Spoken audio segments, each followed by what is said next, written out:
We are back on Morning Line. Thanks for joining us. Our final segment with Professor Marc Schwerdt from over at Lipscomb University. It's good to have him on, as always. Thank you. We've got the lines open if anyone wants to jump in. 615-737-7587 as we're talking about the latest Iran, Iraq, the president, the U.S. involvement. I'm just wondering now, as you said, where you know the Iraq deal, rather the Iranian nuke deal is off the table. Seems like some of the tensions may be de-escalating, we hope, on both sides.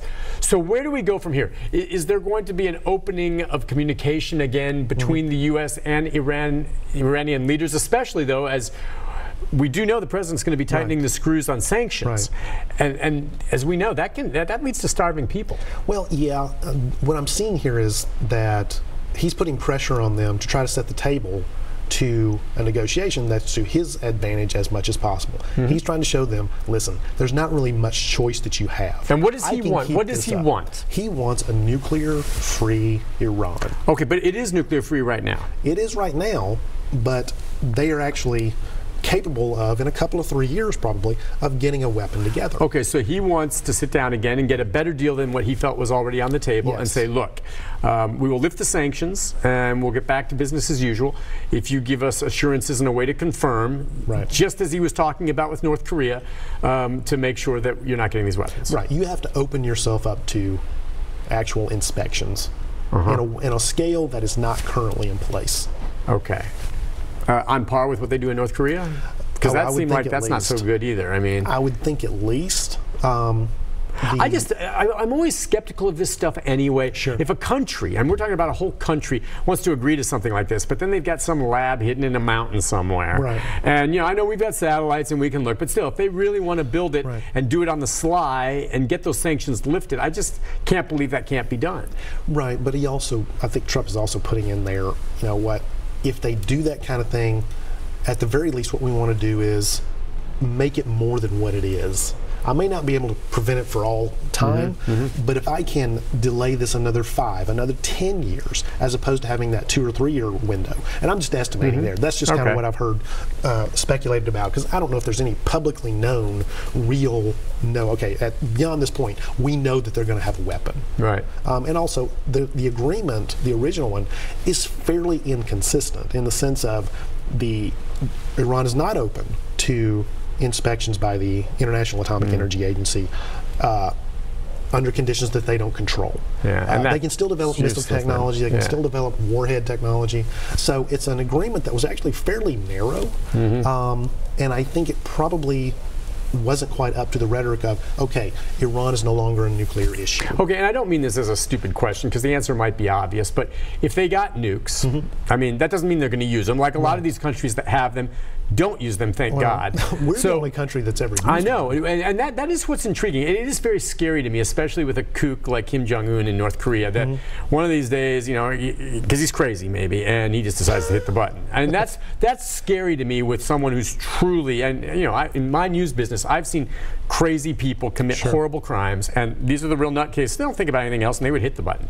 You know, God forbid someone like that gets into a position where they have access to this. So, but you're right. The U.S. is the only country in the world that's ever used a nuclear weapon in a military type activity. So, what changes if Iran does get a nuclear weapon? If Iran does get one, it definitely impacts our ability to influence what happens with Iran. Okay, they've got the ability to just basically say, okay, there's a limit to what you can do because we had this option of using a nuclear weapon, the threat of it, so forth and so on. What it also probably creates is a little bit of a ripple effect that Israel is more likely to use maybe their nuclear weapon. Because part of Iran's rhetoric is they think that Israel needs to be wiped out. I know, and except for the crazies, and Saudi Arabia probably would start to develop a nuclear weapon as well. I gotcha. And so you don't want more, because the more you have out there, more countries, the more chances you get some nutcase with the finger on the button. But it just sounds so much like more Cold War rhetoric. Because the truth is on this, even if they had one, then you have the idea, I mean, they would then be obliterated, but then what you have is MAD, and that's mutually assured destruction, which is what drove the Cold War, because no one wins, including the U.S., because even if it wouldn't destroy this country, one nuclear weapon hitting anywhere in this country would be devastating beyond belief, and it could not and cannot happen, and if it does, we're all toast. So, I mean, that's my take, is that these weapons cannot be used, and if they are, just because they only have one and they can use it, but then they're going to be left as an ash. But then where does it end? Well, I mean, that's how do you put the genie back in the bottle? Yeah, you just can't. I don't think you can. It's that, you know, we used it when no one else had a nuclear weapon. And the thing is, you had some of the most horrible people in the history of this last century, people like Joseph Stalin, who had nuclear weapons at their fingertips and never used them. Yeah, that's a good point. All right, let's go to James. James, good morning. Hi, James. Good morning, gentlemen. Morning. Morning. All right, here we go. I believe that the Iranians are very, very close to obtaining nuclear weapons. They have vowed, as we all know, to wipe out Israel.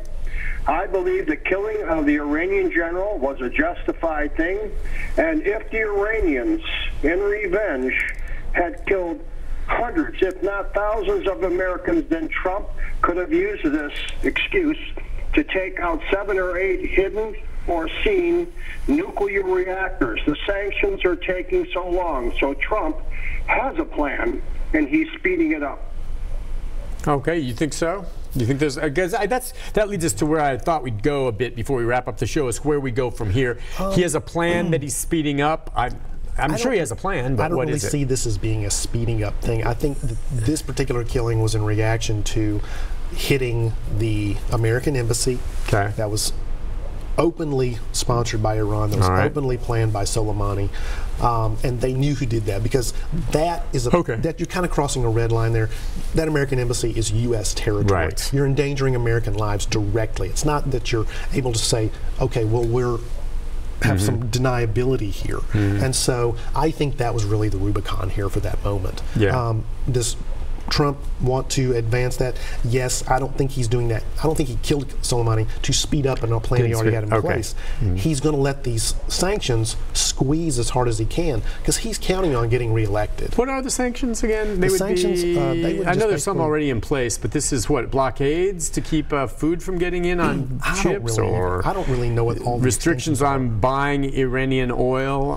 Those are already there. They're already in place. Iran pretty much can't trade oil with others. Can you freeze their bank accounts around the world? Yeah, you can. Things like that. The United States has that ability, yes. Yeah, so I'm just wondering, I mean, and tangibly speaking, then that puts pressure, not so much on the rich or the top leaders, it's the people there that all of a sudden feel the effects of that. And they've been feeling that for a while. I mean, what drove the actual riots, from what I've read, is cutting out the subsidy to gas to the people of Iran.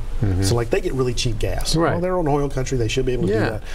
The thing is that once you lift that, you know that if they're lifting that subsidy off, that it's really squeezing the government, because that'd be the last thing you do. The last thing you would do is touch the cheap gas, right?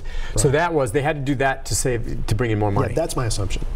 Okay, so that's meaning that's the last gasp on this. So the hope is at some point then Iranian leaders will have to blink and say, look, we need to kind of go back. Look, deep down we don't really need to get this a weapon. Let's get this open, get our people healthy again, and then, you know. Or they can find, you know, is there a face-saving way that they can give up the weapon and yet still gain something out of a better relationship with the United States and the rest of the Middle East?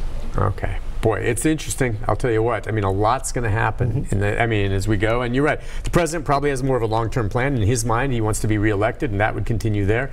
If not, the new president, whoever that is, if they come in, are going to have to pick up where it left off anyway. Every president has been dealing with this for decades. Oh, yeah. My gosh. Professor, it's always a pleasure. Thank you. I really appreciate you coming on. Good callers. I know you've got, good calls, interesting stuff. You've got class today. Yeah. Go teach, all right? Thank you. My friend, we'll see you again sometime soon, all right? Sounds good. Take a programming break, and we'll be back with more right after this.